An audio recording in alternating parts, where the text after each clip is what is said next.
injury, and you said the other one was a split decision, right? Or at least a decision where it was a questionable one, maybe. I should let you know, Mike. I had the window open, so we did go live. We're good. Just a second ago. I think it's like an automatic timer. So the reason we went live tonight was because me and Mike's favorite fighter, so we figured we'd go live during our favorite fight. We'll touch on this Memphis game if it ends up being good. He does it right here. Already got her around the back, up against the fence. Maybe Macy is my favorite writer. You know, you said it for me, but I don't have a favorite usually, but I do like Macy Barber. I do. Yeah. Like, I don't like as I get older, like that's the thing. Stomps. She's not afraid to just bring everything on the table. Both feet. What I like about it though, Mike, is like as I get older, I realize I don't got to be a fan of laundry. Like I can be a fan of what? Of laundry, like of a jersey.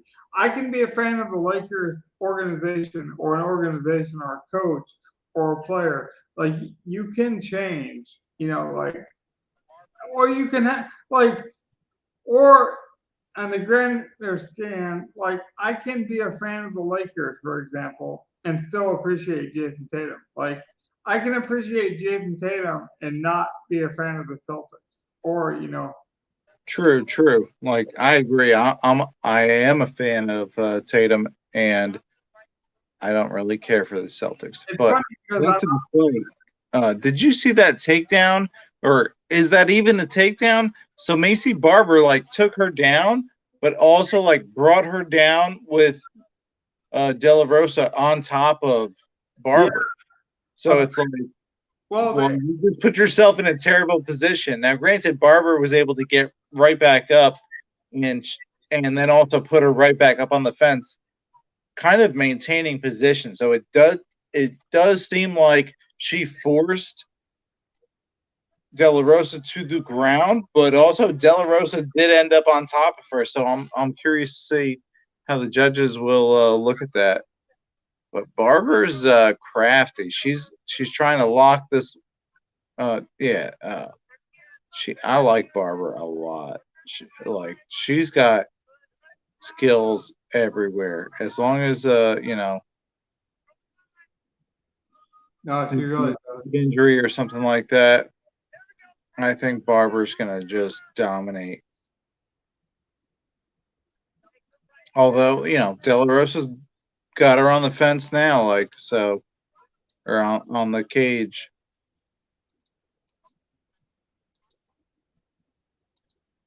There's not talking.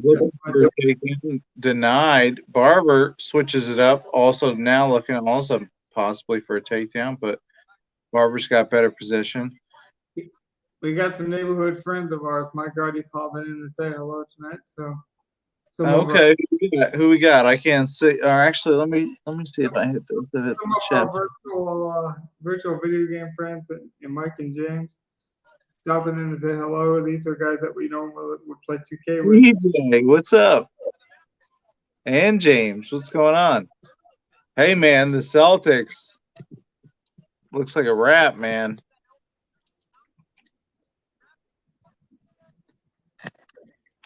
Celtics are gonna take this. I'm gonna $2 if they beat whoever they play in the next round, CJ. It's a perfect time to mention, since we're talking about community and friendship, as soon as we get to 100 subscribers, we will do some kind of giveaway. So we are at like 46 right now. So just so you guys know, if anyone out there wants, I don't even care if you want to do it for the wrong reasons and be selfish and you want to get to 100 so you can try to get some prizes. Because if I help you, you help me. So it's symbiotic. So like, even if it isn't the most philanthropic reason to share, whatever gets eyeballs on the channel is good for me and Mike and vice versa. So it's just a way for us to give back.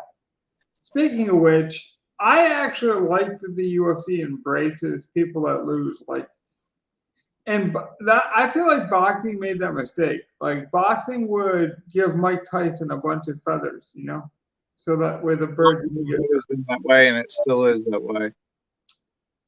exactly. And so I actually like that Macy Barber has lost already. So like, because I think her ascension is going this way, Mike. I really do. I think Amanda Nunes. To go that way now, I think, again, like we've said, her, she, I think, tore an ACL in the first round of a fight, and then it totally changed the entire fight. And mind you, she tore her ACL and then finished a fight and was somewhat competitive. So I think like that says a lot to her, willpower. I'm thinking, I think she won that first round. Here we go, starting the second round, but Yeah, it was close. But I just think she did a little bit more. you know what? She had more control. It was a lot of like, it's kind of a boring round. It was all like control up against the cage or the fence, but now we got them stand up. Another thing I don't like about people that follow this sport in some ways, and I'm not anywhere close to like a super purist, but I hate that it's called mixed martial arts, but then people expect it to only be a stand-up fight, like clenching and takedowns and stuff like that. It's not boring. It's not two ladies falling on each other, or two men hugging each other. It's an art form. Like it's in the name. And just how you go to a painting facility and you paint a house, or you're two ladies and you go out and you paint canvases. It's painting, yes, but there's different styles and different techniques to do it. I think styles make fights, and that's to me the art of it. Like that's the beauty, that's the creativity. I just don't like how people will like they don't want to box it in, but then it's almost like they do in a way. So I find that rather annoying. But I do find that the younger people are kind of more embracing than our generation used to be. I feel like our generation was just like when we watched the fight, we wanted to see sluggers. No, I'm interested. It looks like De La Rosa's got the back here of Barber. But Barber's doing a very good job. She's going to try and slide her over the back, although, never mind. She just, okay, she's trying to hang on for dear life, but I think she's going to fall. Oh, Barber dropped. Why did she drop? She should have just tried to, like, let her fall off. I guess she couldn't hold on. But this gives De La Rosa a good position. If no, Mike, she can hold on to this position for the rest of the round. I know it's a long time, but if she can hold on, she'll probably win the round just on being threatening for more than 2.5 minutes. Yeah, well, to ask. Although she might have a choke, it doesn't look tight at all. Actually, it's not in at all. But we're not perfectly timed up, but me and Mike are close. He's about 4. I got 2:15. Yeah, you're about 10 seconds ahead of me. Okay. Which is fine. I think the reason she dropped there, though, like a few seconds ago, was because she had her arm down, if you notice, and I don't think she wanted to risk snapping her arm or any fluky things happening to her arms. Well, now Barber's on top. Yeah, she has, although it might be a triangle choke. I might be wrong, actually. But it's not sense. If you look at her, I don't think it's that tight. Yeah. No, now it's definitely loose. All right, Barber's playing good defense. Yeah. She got me in there to break it up after De La Rosa gave her the opening. I was saying, look at her feet, Mike. That's the big giveaway. Her feet were never. If Barber can land a lot of shots now in the last minute here, she'll take 2 rounds. Yeah, nice held up. Really, as long as she survives, she'll be fine, I think. Because I, Hey, I see, think the that Celtics win, and I didn't say I hated the Celtics. I said I'm not a fan of the Celtics, or maybe I did say. If I did say I hate them, I misspoke. Maybe I did.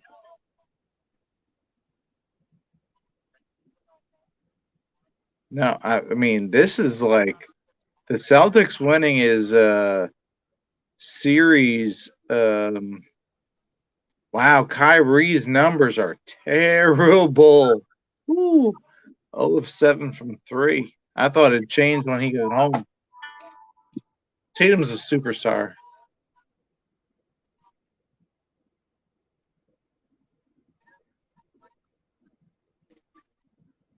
I like Tatum. I liked him coming out of Duke, and I hate Duke. I hate Duke. I will say that. I have no problem saying that. I hate Duke. I like Zion, and I like that team, though. The Zion, R.J. Barrett, and Cam Mike Reddish. McKenzie, I did it again. See, I did the Macy Barber McKenzie Dern thing on the opposite end a couple weeks ago, and I just did it now tonight. But Macy Barber recovered, not just recovered and survived, like she dominated into that, which is very valuable because, as you know, like especially the way they score takedowns now, you never know what the judges see. But she definitely won that first round. But yeah, I think she would have been. Barbara would have been in trouble. But the thing was, is it was almost like she wasn't fully committed, or she didn't want to exert too much energy. She was doing something because if you notice, her feet were never like totally cinched in all the way. It's almost like she didn't want to. She didn't want to fully engage all her power until she knew, okay, her chin is really tucked and I can get it.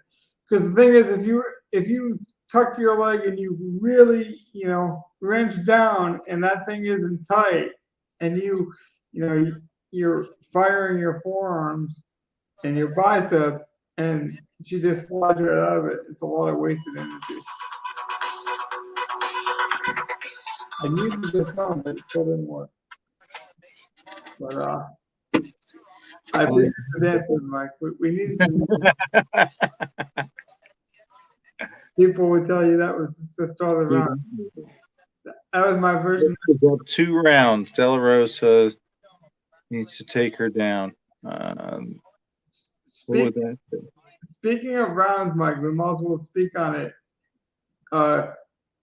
Lee and Joanna Jędrzejczyk are going to be fighting their second fight. That's going to be like probably the. I can't wait for that. When is? It's gonna be soon. It might be their super card on ABC. But I got news on that. Dana White said that he is 85% sure, and if it is up to him, Barber landing haymakers, by the way, on the phone. Yeah, you're a little bit ahead of me, remember? But oh yeah, she is now. I see him. Woo. But that Whaley fight with Joanna, high chance of it being a 5-round special. It should be. It has to be. Yeah. That first of all, or two things. It was an incredible fight back and forth. You can rewatch that and if you told yourself you had money on a certain fighter, you would believe that person won the fight, probably. But it was so close. Well, except for the fact that the other thing was my point too was I have never seen welts on someone's face like I did on that fight. It honestly looked like Joanna's welts on her forehead were those hematomas were massive. She looked like an alien. I'm not kidding. Look it up. No, it honestly looked like she hasn't fought since then, right? And she's one of my favorites. I like her. I mean, she's an all-time great. Like her run as champion was one of the best. You know, in all of the women's reigns, like, you know, she's up there with, you know, Rousey, Nunes, and Joanna. Like, those are the three all-time best reigns, I think, as champs. And that's why I like talking about the live sports and then have some evergreen content, because, you know, these kind of live shows are good, but after a while, the reaction doesn't really last. So, like, using the live reaction and then branching off to other conversations is huge. We're also going to make Rose nominate Eunice against Carlos Esparza, I think, which doesn't. Wait, So, like, Esparza it's always interesting.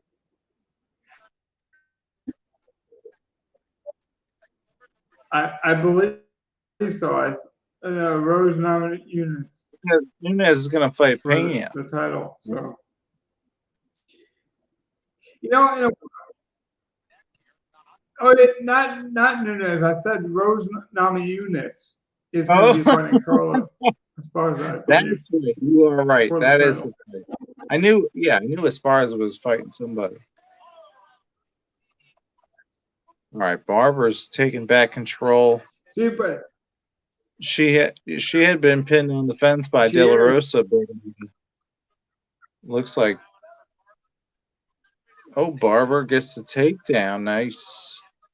Has her back. It's not like full like mount of the back, but oh, De La Rosa gets back up. They're on the feet, but it's the clinch again. Only 22 seconds left. Oh, Barbara. That's the thing. Trade shots. Care how many times. I don't care how many times she gets up. Like, she's still going down. Like, you know, Barbara gets credit for all those takedowns. Like that. But that's the thing that the novice fans might not understand. A takedown is huge in terms of judging, in terms of points. And so even if you take someone down for 20 seconds, it's still a takedown by the rules. It's like a shot in basketball. Some people take longer to wind up the shot. I don't know that there were any takedowns per se, but there was a lot of control time on the cage where, I think that last one would be that for the most part. I don't think there's any way you can give that to the other girl. No. De La Rosa, I think. It's but just to be fair, moments, but of position basically, but that was it. Like, and Macy didn't really, you know, land any crazy shots or anything either. It wasn't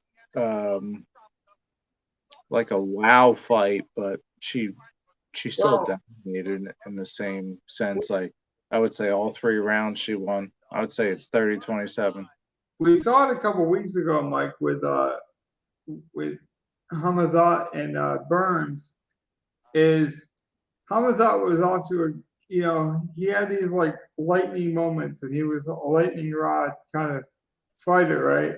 I feel like Macy Barber needs that. She needs a fight that she can prove herself. I mean, 30-27. I think it was. Yeah. I'm pretty sure it was all 3 judges. Yeah. I caught the end of that announcement. I didn't want to interrupt you, but I wanted to listen to that too, what the actual score was, because I thought she won all 3 rounds. I got to be honest, too. Daniel Cormier looks in great shape. I got to give it to him. He's like an offensive lineman that like used to be big and kind of like stocky and built a certain way, but he realized, hey, I can slim down a bit, kind of like Shaq. Shaq's looking good too these days. You guys haven't seen Shaq? I think DC struggled with his weight while he was fighting. I don't think there's any way DC's like in that great a shape now that he's not fighting. You know what I mean? See, but I think so because I don't know, man. Nice fitted suit. That's all. He's got nice suits. Maybe, but I mean, he looks good. Like I'm not saying he doesn't look good. He looks good. I'm just saying, like, I'm if you. I don't think he's lighter than his fighting weight. I think so. I think so. No way. No way. Mike, I think you're wrong, man. Here's why. Because I think when he has to take off his shirt and almost get naked, a lot of times that plays with you psychologically, and that's going to play on your body image. And that happens to men even. And now he doesn't got to do that. You have to get naked now. I'm saying he doesn't have to, so he's more relaxed. Right. So why would he have to even worry about what he looks like? But that's what I'm saying is like sometimes when you stop worrying about the thing that bothers you the most, that's when you look. I'm telling you, he looks good, man. I'm telling you, he's got a really good fitted suit, and he looks great in that suit, and he looks good, man. He'd still kick my ass. I'm saying it could be both. And by the way, I want that Jake Paul fight. By the way, I hope Cormier takes the gist of the fun of it because Cormier would kill that kid.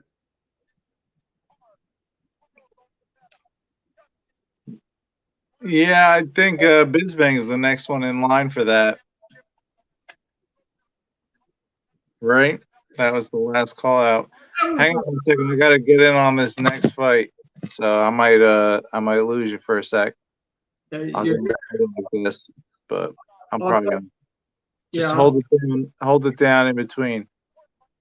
But thank you to Macy Barber for winning. Yeah, that helps.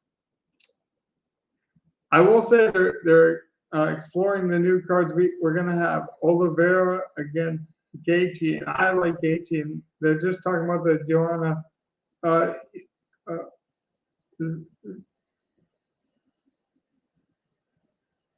See, I was trying to like make sure that I wasn't gonna get copyrighted there, but the Wally fight against Joanna, I mean that might be the highest, most anticipated women's fight of all time. It's got to be right up there with Ronda Rousey or Holly Holm. It really does. But yeah, we're gonna switch over to the Timberwolves and Memphis game to watch it, and I kind of want to keep this short, and then we can do a longer show, and we have 3 people on. And, CJ talked about coming on to talk about some playoffs. So, like, just give a quick initial live reaction to these fights, and then we'll get on to tomorrow some. But yeah, I think this next fight would be good. Man, I don't enjoy seeing like Rhea fight anymore, man. To me, it's the Ronald Cerrone kind of thing. I don't enjoy it. Some people like this senior tour stuff. I don't enjoy it. I hope this is the last time we see him. I really do. I just got a Diego Nightmare Sanchez vibe from the whole thing. I don't like it when boxers try to keep people around too much. I thought Dana White handled the Iceman Chuck Liddell situation very well. I thought he handled even the Tito Ortiz scenario in some ways very well. So I just don't. I mean, I know that. So the co-main event got canceled, which moved Quake Guida's fight up into the main card because this was supposed to be like the finale, I believe, to the prelims. So in a way, that's going to be exciting for some people. But like, I hope this is the big celebration at the end of his career, and we don't see him anymore. Like, let this be his like Tom Brady moment, or his like Kobe moment, or even Derek Jeter moment, where it's like, okay, this is it for him. I just don't enjoy watching him fight anymore. Wouldn't you agree, Mike? It's just like you want to see these fighters go off on their sword and everything and like go on their own way. But at the same time, it's like one of those things, if you wait around too much, you get a Diego Sanchez vibe. Right. And after a while, there's no the nightmare scenario is that you're just like a walking joke. And I'll Right. be honest, Cerrone is there. I was gonna say his name. I'm a little bit worried about Tony Ferguson. Yeah, A little bit worried he might be on that trend where, like, granted, he's still gonna put on great fights because the shots he takes, he just kind of like takes them and he's like, "Ooh, okay, I'll walk forward now," and then he's like, "I'm gonna still throw, be ready to throw," and then it's like, "Oh, I'll take another shot to the chin," like, and he just keeps walking forward like a zombie. Like, I'm worried about him though. Like, I'm going to bet against him when he fights Chandler. I will take Chandler all day. Um, I will take Chandler. I want to see Chandler against Gaethje.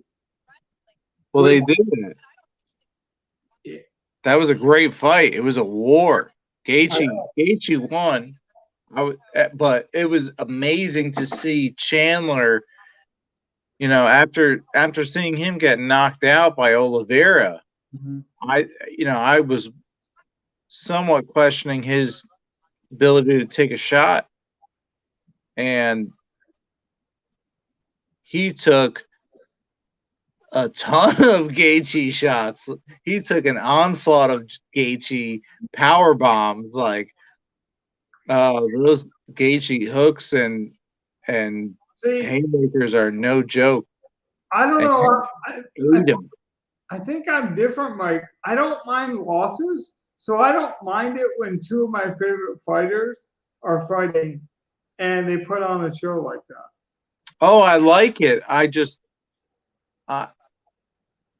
Well, yeah, I didn't say anything about that fight. I thought it was a great fight. I'm just saying, with No, like but you said, Cerrone, he's yeah, not he can't take the shots anymore.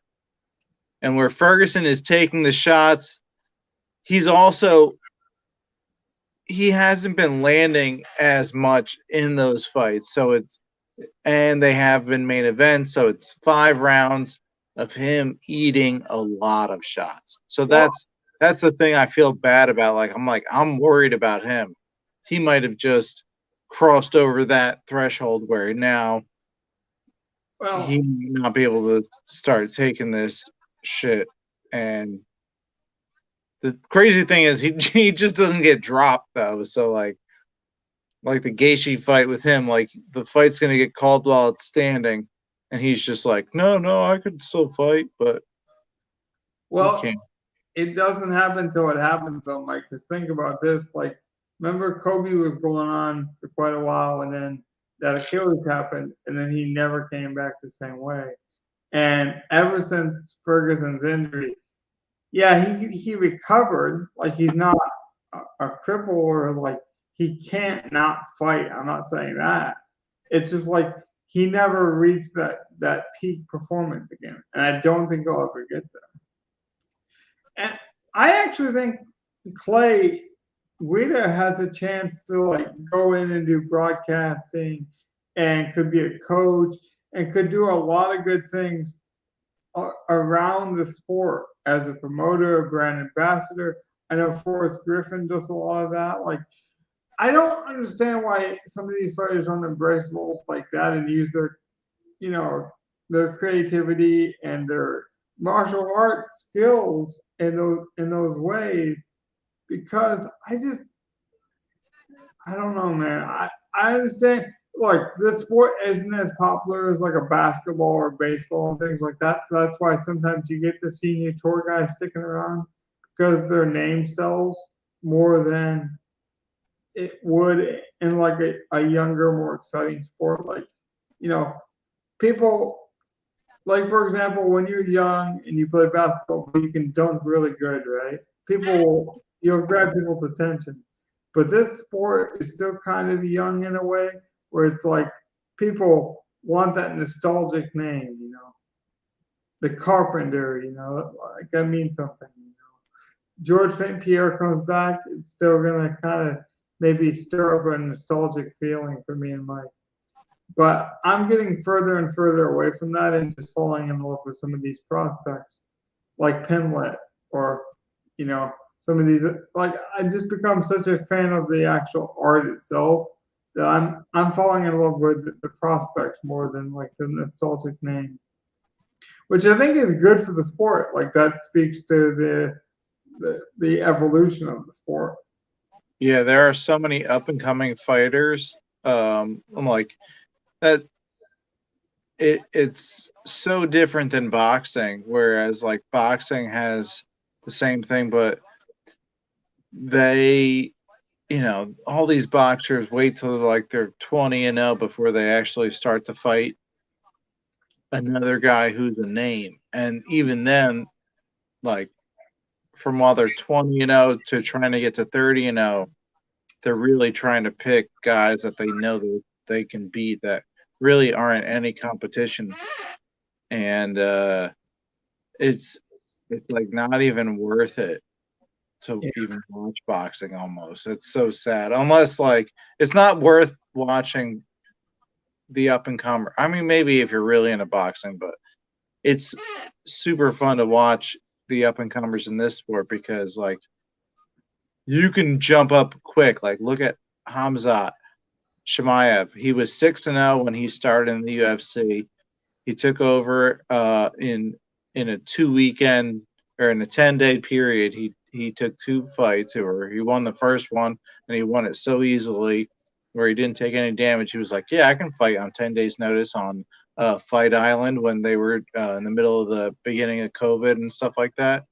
And so he went from 6-0. Now I think he's 11-0, but he just had his, he's had a pretty quick uprising, and we've been able to watch it all. And most of it you could have watched on something like ESPN Plus, like we're watching now. Besides the last fight, I don't think any of the other ones were pay-per-views. I think most of them were undercard. So you might have been able to catch it on ESPN too. But even still, like we spoke about it, it's such a translatable sport. You could go to the bar, you could go to a bowling alley, you can go to a park, and there's not a whole lot of rules you got to explain to somebody. That really does play into knock this guy out or get him to tap. Right. Everyone saw 2 young boys, whether you're 12 years old, fight, in a park, or they wrestle, or they monkey around, as your grandma might say, like, or you see a confrontation. Like, people understand car crashes and confrontation. Sometimes the NFL has too many rules and too much stoppage and referees, and baseball's too slow. But you know what I also like about sports these days is these coaches, managers, commissioners, they're allowing the younger talent to be expressive. We see guys with different skill sets. We're seeing more women be accepted in the UFC, for example. We're seeing the Angels allowing one of their best hitters to become one of their best pitchers. We're not limiting Giannis to a position. Giannis played point guard to center this year. And before that was like the Zeus move with Magic Johnson.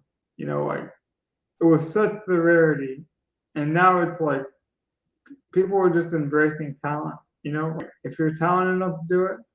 But on the opposite end of that, Mike, is you're gonna get a couple CM Punks while you experiment. You're gonna get a couple Greg Hardys while you experiment.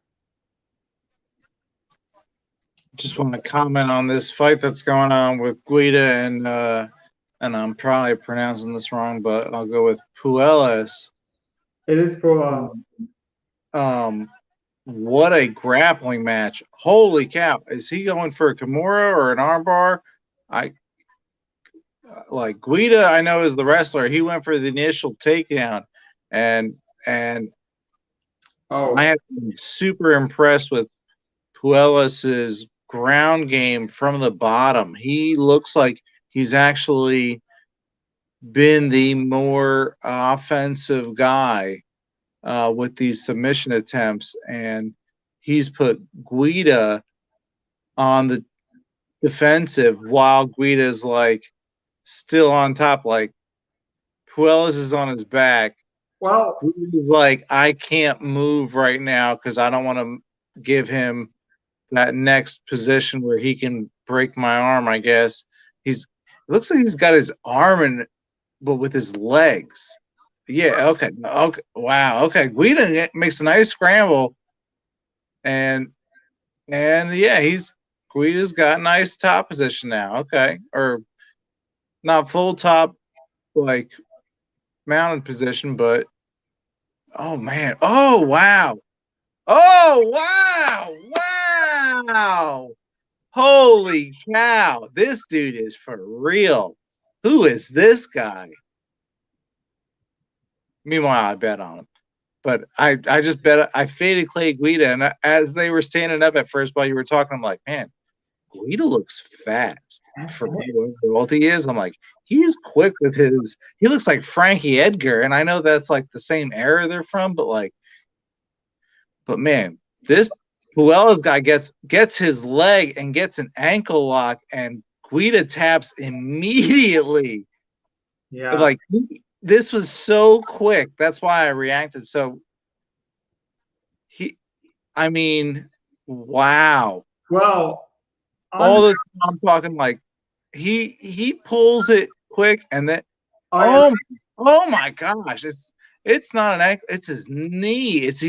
He's hyperextending his knee. That's what that is. Oh my gosh. And then he's like, I can do this more. Tap now. And that's why you tap immediately. Oh my goodness. I know Mike's excited here, but I want to jump in. Sorry. Go ahead. You have the floor. It's called a knee bar, Mike. And honestly, I think it was the smartest thing Clay's ever done in his life, because I don't even mean this to be rude. It's just like as you get older, you don't want to tear up your knee, you know. My dad worked a blue collar job, you know, never had any real major knee injuries, but worked a real blue collar job for such a long time. And just the wear and tear already on his knee.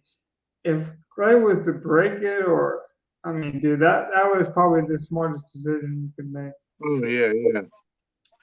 For sure. And I'm just so impressed how quick he pulled that move off. I mean, that was 2 seconds from going from a totally different position to saying, okay, all right, you're moving this way, I'm going for this now. And like he just transitioned and pulled off a submission in 2 seconds. I swear that was impressive. I want to have a little fun tonight, Mike. So I'm going to throw out a weird theory to you, because I don't know if you know this, but golf has been trying some new things to be kind of new and innovative, and they're not afraid to like do some almost gimmicky things to be a little bit different. And so it's not new this year, but they keep enhancing it. But it was new, I want to say 3 years ago they started it, where they do a match play. So you basically submit who you want to play with, and it's best ball at that point. It literally is best ball. So like a best ball draft, you don't even got to be a golf fan to understand. They both hit the shot, the ball is in best position, gets played, and then so forth and so forth. You know, so what it does is it creates a different version of what we already like. What if fighting was to do that? So like one time a year, like this could not be in every year, couldn't be in every event thing. Maybe it's like around, I don't know, Thanksgiving or something, where you have, I don't know, let's say you have 8 rounds, right? And you split it up between 2 fighters. And the reason I mentioned fighting is because, like golf, you see a lot of Koreans play with Koreans. You see college teammates playing with college teammates. I think there's even a father-son combination out there, in golf. So you get some of these crossover kind of things. And I just think it would be interesting. Like maybe that would be a good spot for Clay, Guida, and like take a younger guy, in his camp, and then like they find a Down Cerrone, type where you have an older fighter next to the young guy, and then like you alternate, like it's like handing off a relay. I'm not saying it's the perfect idea. I'm just saying, like, would you be in favor of doing like a one-off event? I now that you mentioned Cerrone and Guida, you kind of got my mind spinning in that direction. Like, I'm not sure if these guys are actually the same weight class. I think Guida's a little bit lighter, but that's the thing is like that would be a great send-off fight. Like, not as in like whoever loses retire, but like when both these guys, like whenever Cerrone wants to retire and somebody else in his weight class wants to retire, if that happens to be like a Clay Guida, if they happen to be in the, or let's say like do a catch weight. If two people like that want to go out, like they should do something like that where, like just get two legends to go fight, give them 5 rounds. Yeah. And let a war happen and be like, you guys are 2 UFC legends, you're Hall of Famers. Like, at least one of you gets to go out with the fucking win because most of you guys keep losing. Well, that's the thing is, Mike, I'm not saying the relay race, like the 8 rounds, and then you split it up would be good, like golf does with a match. But invest in some new ways to do things, like Mike was saying, catch weights. Like Dana White started experimenting with, hey, not all championship or not all fights have to involve a championship to be 5 rounds. Like he started making special exemptions. That was good because you don't like if you're already a superstar, you don't need the title. It's almost like a World Wrestling Entertainment or Federation if you're an old school guy. Like some people need the belt to elevate their brand, and some people are just a name. Like Faber could come in and fight anyone. And if Uriah Faber comes in and fights, he's gonna draw people. You can say he's too I don't old. want to see him in a 5-round fight though, because he's too old. No, I don't want an over the hill guy. No, that's what I'm not even saying like he's. What I'm saying is like some people are always going to draw on their name. Right. Yeah, and I think if you're not getting a 5-round fight from Dana White, like non-title 5-round fight, if you're not a name and a huge draw. Like that's the whole thing with like Diaz getting it against Leon Edwards that one time when it wasn't a title fight. But like Diaz and Edwards are both huge names. Like you did hear that Diaz is and Edwards is like right now, like speaking for sure. Speaking on Diaz, they have agreed in the preliminary terms. It will be Diaz and Dustin Poirier near the end of the year, I believe. Near the end of the year? Yeah. That's so long. That's what I heard. It's like we're looking at more like October. So that's the kind of rumor I heard. It's gonna be like an October beer fest situation. So get your marijuana pipes ready if that's what you're into for Nate, because Nate. And it's not even like saying like, oh, that's what you should do, but I think it should be a personal choice thing. And I do know he's sponsored by like 5 or 6 of them. That's the one thing I will say. I think we can universally say that's cool about the new generation is we're seeing different branding deals, and we prior to the bathroom real quick. I'm gonna leave you real quick too, also to get something on this. Let you get a monologue in. Yeah, I'll fill these people in on a cool story, and then you can link her back.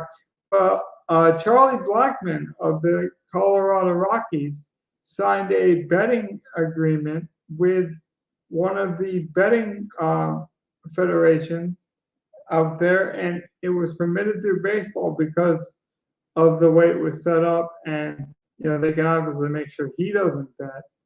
But before that would be considered such a black, cloud on the sport, or the Pete Rose kind of moment, but like they're being transparent about it. Charlie Blackman signing a betting agreement, and so like as the black cloud of gambling gets removed, I think we're going to see that with drugs. And then to circle back to what me and Mike were speaking about, does that mean maybe potentially we get like a senior division or a catchweight division in the UFC where they allow steroids? I like this open kind of environment, this kind of expression where we're just like letting athletes be themselves. We see Last Chance U and Netflix. We're seeing the USFL, for example, has a Fox program that some people think is better than the games itself, like the access that you get and some of the stories you're getting. And like some of these young commentators are getting their first chance at it and stuff of that nature. But yeah, I really like that some of this stuff is happening. And we'll let Mike get back here, but we'll watch this last fight and then we'll let you guys go so we can keep it around an hour. Because I actually like doing these like pit stop, being consistent and popping in and talking about the current events of sports on a daily basis, and then getting in and getting out. And I think it's been really good. I think the more we can stay consistent, again, if we get to 100 subscribers, whenever we do, so it's not time exclusive. I'm not saying we have to get to 100 this week or next week. Whenever we get to 100, we'll do a giveaway. Excited about that. We'll get better camera, presence. We'll get better camera equipment. We'll even look at green screens and stuff like that. But the whole point of this podcast is just to have like a virtual bar or a virtual platform where we can talk about anything and everything and how they intersect. I think if you look back at like Muhammad Ali and Kareem Abdul-Jabbar and that kind of movement, like it's in those social movements that sports helps you through. Like I remember baseball had a big moment where 9/11 was a healing time for our country, no matter where you were politically. And baseball was kind of that band-aid or that bridgeway or that pathway that helped us, as we talked about the United States Football League, it helped us get through a suffering time in America. And I think people embrace that.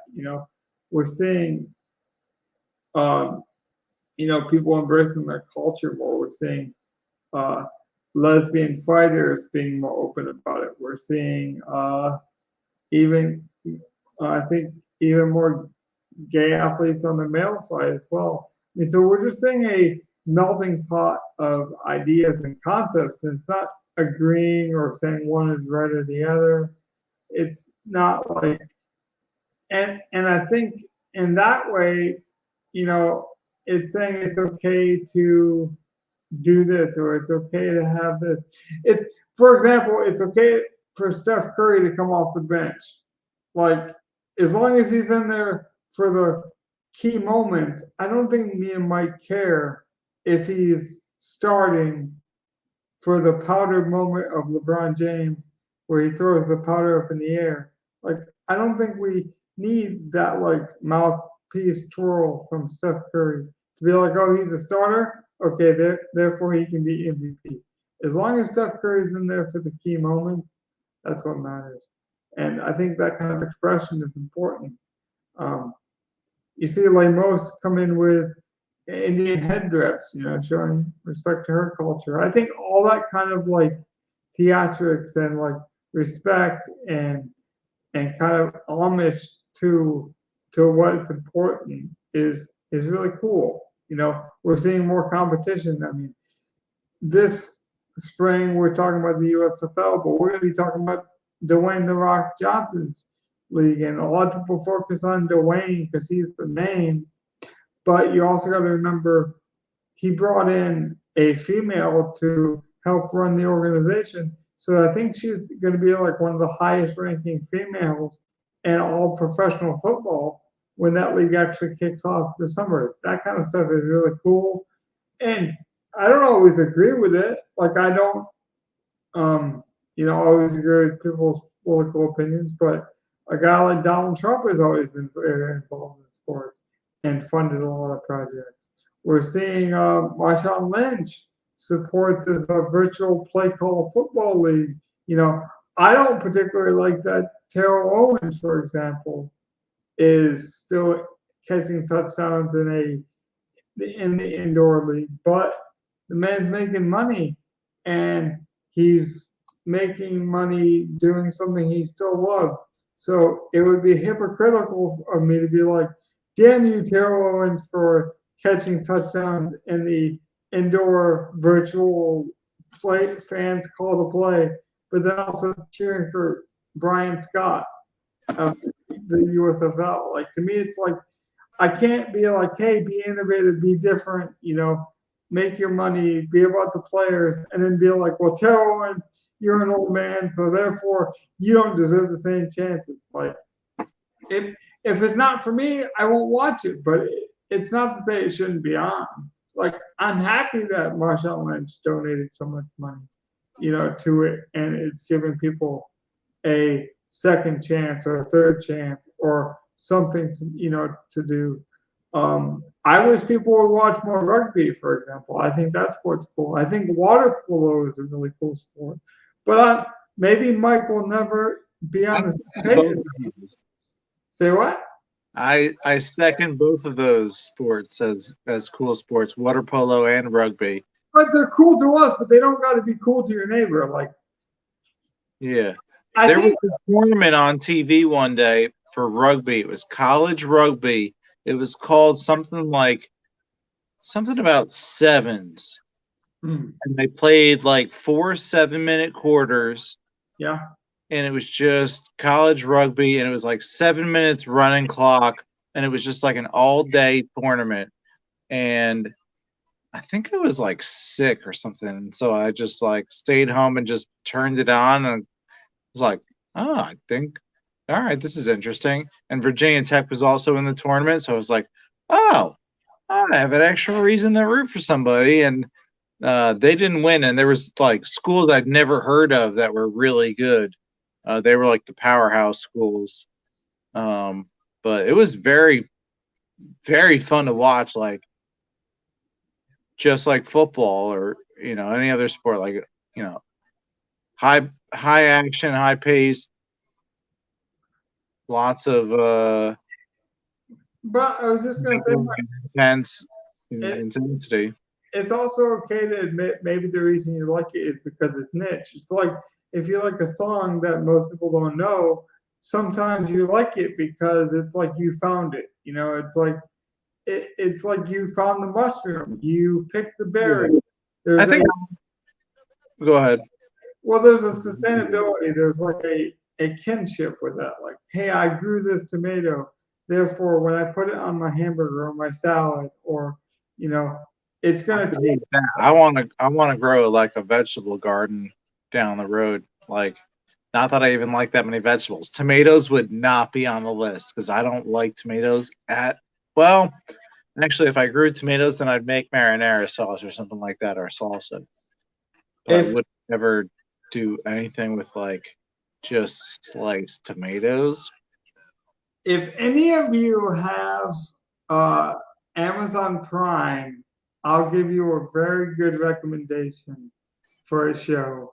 It doesn't matter if you're a farmer, if you like farming. The guy who was on that racing program for the BBC and then went to his own, his name is something Clarkson. He has a show on Amazon called like Clarkson Farms, and he made his like reputation off kind of a Jay Leno kind of experience where he was really into cars, and then but they got him to agree to basically buy out this old farm land that the guy couldn't afford anymore, right? And the whole gimmick was, if we buy this farm from this guy, you got to do it for at least 10 weeks and see what happens. And so, like, you see this guy, this city guy who knows about mechanical stuff and cars, and they just throw him into a world he knows nothing about, and they just film him as he learns about it. And then obviously he has, I guess you can consider them coaches, in that farming realm. He got some hillbilly straw eating, friends and family members help him out, and some other cattlers and things of that nature. But it was just a really good documentary. And it was just sad. Like, at one point he throws, I won't even remember him, he throws something, right? And he wants to give back to the community. And the red tape they gave this man for selling potatoes or selling a vegetable like potatoes, tomatoes, onions, it was just nonsensical. It's like, man, that's where we go wrong. So then you got to do goofy things, like he had to put the vegetable in a filing cabinet, and then it was okay to do it without it, but it couldn't be exposed. It was just weird.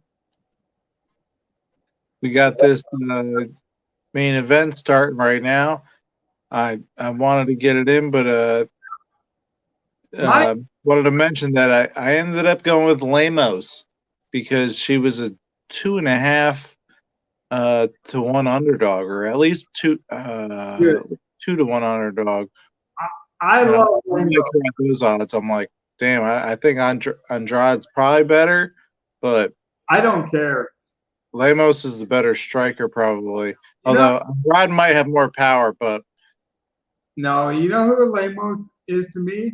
She's the female Justin Gaethje. She fights very reckless, like a young Justin Gaethje. She looks like she's got some hands.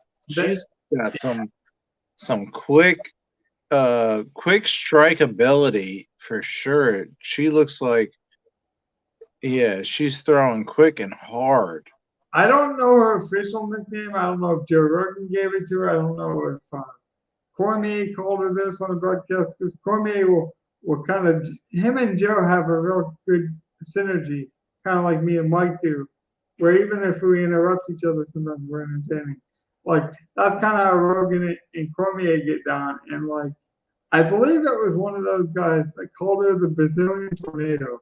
Like, she's either herself out by being reckless, or she's going to be reckless and knock you out.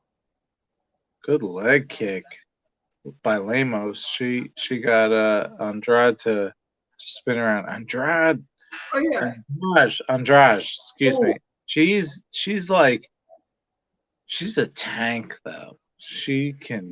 I feel like she can definitely I will say though, the nice thing about that leg kick is that it was low enough that I think it might have hit more the ankle. Because I heard if you hit lower on the leg, it doesn't hurt as much. It's like when you start to get that leg kick near the hip and near the I can't imagine anything below the knee not hurting. Well, first of all, at least you got a lot of meat there. You know, you're gonna get a dead leg maybe, but the thing where there's not. I mean, even if you got a big calf. Oh man, does Andrade have a chokehold up here?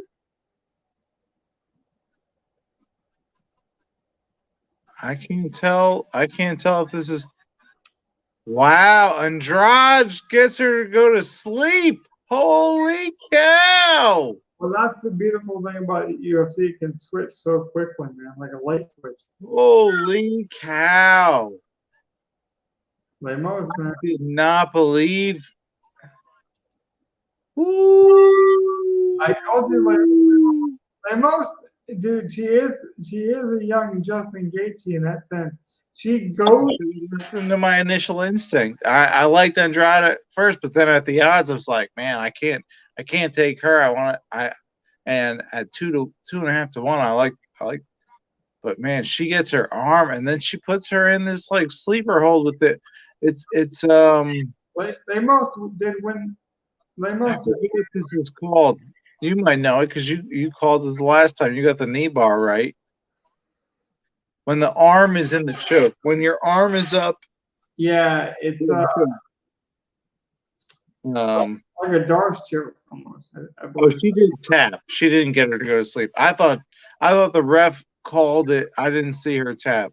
I thought the ref just called it because she went unconscious. But I told you Lemos was probably going to win that, so you did win that bet, Mike.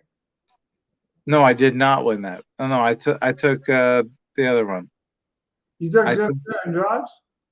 No, I took Andrade won. I did not take I can't remember her name now. Lemos. Lemos won, dude.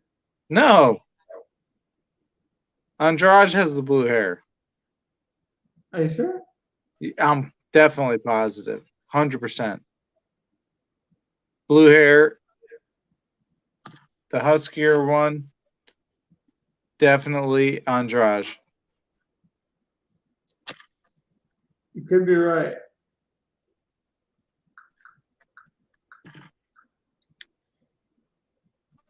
No, I've seen Lemos. I haven't seen fight much, but Andrade I have. She changes her hair up a lot. I'll give you that. Yeah. But she's definitely always got that short hair where it's like shaved on the sides almost most of the time. Maybe not always. I can't remember all the way back, but no, she's a savage. Like she beat. I think she beat Rose, and then Rose might have got the rematch and beat her. She changed weight classes. But she's got a resume. I'll put it that way. Like she's got a resume of people she's beat that are not slouches by any means. Yeah. Well, that one was a L, but that's okay because remember our first UFC live hang was like it was honestly the longest UFC card they've had in like 5 years. Yeah. It was like our first. Yeah, they wrapped this one up quick. Nobody was like, I ain't go. Like, yeah, we had 2 5-round fights. Well, this is good, Mike. We're only a minute past an hour, so I kind of want to wrap it up here. We'll see how an hour works. Because we're going to experiment, we're going to have fun, we're going to do things differently than most people. The one thing I was going to close up shop with is this, though. I thought it would be cool if for like, and maybe we'll experiment when this would be better, but for the first 5 minutes and the last 5 minutes, and not that we have to have an answer tonight. I'm just saying, like, in the future, we like have some different, I guess you could consider them takes, but I don't want to debate them, if that makes sense. So, like, I have something and you have something, and you just try to persuade the audience. You try to persuade. So the audience could be me. It could be our fans. It could be just something like a story of the weekend. Because like you see the bigger ones, they'll do like, oh, the moment of the week, or they'll do like, oh, what this sport meant to me. But I just want to give either you, Governors, I want to give people a platform to use sports and however they want to use it. You know what I mean? And I just think that breeds uniqueness. Dana White once said, and I don't always agree with Dana, but I like what he said one time. They asked him, they said, do you care that Amanda Nunes is a lesbian? And he said, I'm not going to sleep with Amanda Nunes. And that's all he said. And then go ahead. Keep going. Then you think about it and you're like, okay, maybe you would say like, oh, that's a rude comment. But if you think about it in a way, he's just saying like, that's her personal business. That's all he needed to say. Like, I don't know why he went that far to say, I'm not going to sleep with her. Like, yeah. But I mean, maybe he was sleeping with Ronda Rousey. I don't know. Maybe he was. And I'd be okay with that. What I'm saying though is like, I just feel like we got to the point where we don't listen, we expect things. Like what? So, like, if Mike goes into a corporate office and has to go to work, it's expected that there's going to be a cubicle and he's going to have to wear a tie and he's going to have to do this and that. And I don't wear a tie. yeah, it's in those moments of expectation, Mike, that I think we mess up. It's in the moments where we let these kids be themselves. You know, you can color your hair blue, you can cut your hair short, you can be a chubby, fat translator. I just want to be allowed to wear a hoodie. It's all okay. And by the way, you can look skinny by getting a better suit. That's what Mike says. By the way, I gotta say to people, because I know we got DFS people out here, Mike, and you probably don't know this guy, but Mike, I hadn't seen, I knew Mike for a long time, full disclosure, but we hadn't ever seen each other. Mike looks like a amateur version of Rich Rebarb, and I know he probably won't know because it's a DFS guy, but look him up, Mike. This guy, he's one of the better analytical DFS guys in the industry. I'm analytical in my brain. It makes sense. I'm telling you, you look a lot like Rich Rebarb. So maybe if we get big enough, we'll bring on Rich someday and we'll have a look-alike contest. But is there any like takeaways? I didn't want to put you on the spot, so I was kind of throwing there for you. But I don't know if you want to do it at the beginning, at the end. Like I started experimenting with monologues. I just want a place where we can express our feelings on the sports, currently, past, present, what they mean to us within, you know. I'll just say this. Credit to I know the two guys that were on the chat before, CJ and James. Mm-hmm. The Celtics, for them to go up 3-0 on the Nets, they're going to win the series. Like they're going to win. I have to, like, I'm not a Nets fan, but I am a bandwagon Nets fan because I do like KD. I do like Kyrie. They just happen to be on the Nets right now. I don't get tied to teams as much, although I am from New Jersey, so it also makes sense. But I just think Boston looks good, and I've always been a fan of Tatum. I like Jaylen Brown. I like Marcus Smart. I like a lot of these guys on Boston, but I wish they weren't on Boston. I guess I don't really care for Boston so much. I don't hate them. I used to like Boston, but now I don't. I don't know exactly where I grew up, but like I mean that in a like I used to like the Red Sox, and I still kind of do, but I also don't. I don't know. It's weird. I got on a side tangent there, but basically, I just want to give credit to Boston Celtics because I think they might actually be a pretty dangerous team. Going forward in the Eastern Conference, and they have as good a shot as anybody to probably come out of the East. CJ might get $20 from me. I might owe him 20 PlayStation dollars or whatever he wants. 20 cash, Venmo, PayPal, whoever wants to sponsor us, I'll send it that way. By the way, again, I'll mention if we can get 100 subscribers, we will do a giveaway. I mentioned that many times. And like I say, I'll be transparent. If I get to 100 subscribers, it helps me and Mike, and it helps you guys as well. So like we always want the filter, the hose, the water has to flow both ways. So that's what this show is all about.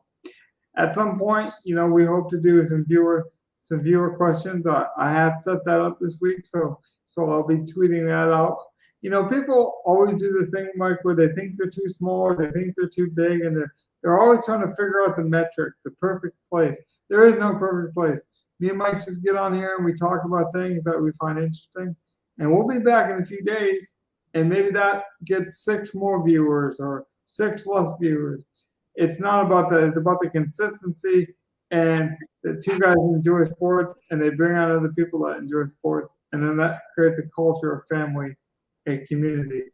And I think that's great. Like CJ is a huge Celtics fan. I'm a huge Lakers fan, and we've probably talked more basketball and learned from each other through that, And then we connect with things like fishing and relationships with our dads, and like these things branch off. So it's interesting how that works. By the way, Mike, I just want to say one last sports thing is who do you think Henry Cejudo will fight? Like, who do you think's the big moneymaker fight that he's gone back for? Because I don't believe that he would just enter the drug test policy without an idea of who he's fighting. He's got to fight Volkanovski. It's got to. It's got to be Volt, right? Everyone wants to fight McGregor, so I guess like that's on the table too, because McGregor's on the table perhaps for everyone. But although I do think Volkanovski did say something like he wants Cejudo to fight somebody else, so maybe it is Conor. I don't actually no. There's no way it's Conor because Conor's too huge right now. Connor's 170-ish. I mean, I don't think it's gonna happen, but I'd love to see like a Cejudo Max Holloway fight at 145. Cejudo Aldo. Like I'd love to see either of those two. Like Cejudo's got to fight somebody who's a name. I mean, Dillashaw was called out by Sterling, so you got to figure that's going to happen. What about Cruz? I like Cruz a lot to fight. He'd be in then. I want to see whoever he fights next. So no, that's what I'm saying. Henry Cejudo against Cruz. Well, they already fought, right? So it was kind of controversial, at least by Cruz's opinion. He was mad at the ref because he had specifically told the ref prior to, like, don't. I guess he said like just don't call it. Yeah. Well, but at the same time, I think it was counted like he took 12 strikes in a row undefended. And granted, they were all like real quick ones while he was up against the cage and down. But, I don't blame the stoppage. I think it was the right call. But at the same time, like, I get Cruz, like maybe he was just thinking these don't hurt. I don't know. I wasn't in his shoes, but I'm just saying both fighters are coming off playoffs. They're both names. Like, I'm not even saying that would be the best fight. Well, Cruz has been fighting. He had a win against I can't remember now. Yeah. He won his fight. He probably lost the first round and then actually took the next two pretty convincingly. He very much played it strategically and just like just took calculated shots is all I'll say. But I thought Cruz was very smart in his last fight. Can't remember who he fought, but it wasn't a huge name. But it was an up and comer, I believe. And credit to Cruz for that win because he definitely, I would agree with the decision. He won, but it did come to I think it was like 2-1. I don't remember if it was a split or what. But we'll end it on here, but I just want to throw this out there because I don't see a lot of people reporting on it. Dana White was asked who his replacement would be, assuming he would be replaced. And he did say that it's not going to happen, immediately or anytime super soon, but did say it is basically his replacement is in the picture now. Like, it's not some far off thing. They have already set up a system in place. In fact, he said that all these other names, Daniel Cormier, I'm not blanking on his name, the trash talking guy before Covington. Alvaro?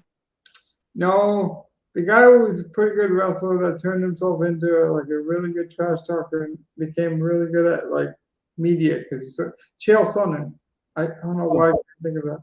So people used to think it was Cormier or Sun, Chael, but Dana says it's this guy that knows marketing and business very well, but neither one of us know who he is. Like he is the most unrecognizable name out there, and but he'd be really good at it. And so like I like that though, like give people a new chance. So with that being said, with that notion of like giving something a chance that you don't necessarily think is good, but I promise you it is. And I know I'm like in sports between the USFL and all these other things. I'm telling you, please, as a basketball fan, try the WNBA out this year, or try something, and then get back to us. Water polo, try some of the sports out because we are seeing more and more athletes, and we are seeing more and more people experiment. And if we're really against like Amazons or Walmarts or these big corporations, and we really want to see like labor, fairness and things of that nature, then we got to support, women's sports, and we got to support, sports that we necessarily don't watch because they're not on the mainstream. Because you can't even say water polo is not interesting because some people just haven't seen it. Like I get it if you try Korean baseball on the Olympics. Well, a lot of the Olympics is kind of nonsense. Like it's more of a old guard kind of thing. It's more like you go to a family party, so you play charades because that's the game everyone knows more than it's actually entertaining. I feel like they could have done some cool things with the Olympics, and they're just afraid to expand it. But that'll be a podcast topic in itself because I really do think there's some things they can do in the Olympics that'd be cool, but they're in a weird spot where it's like how much of these old sports do we hang on to for nostalgic reasons.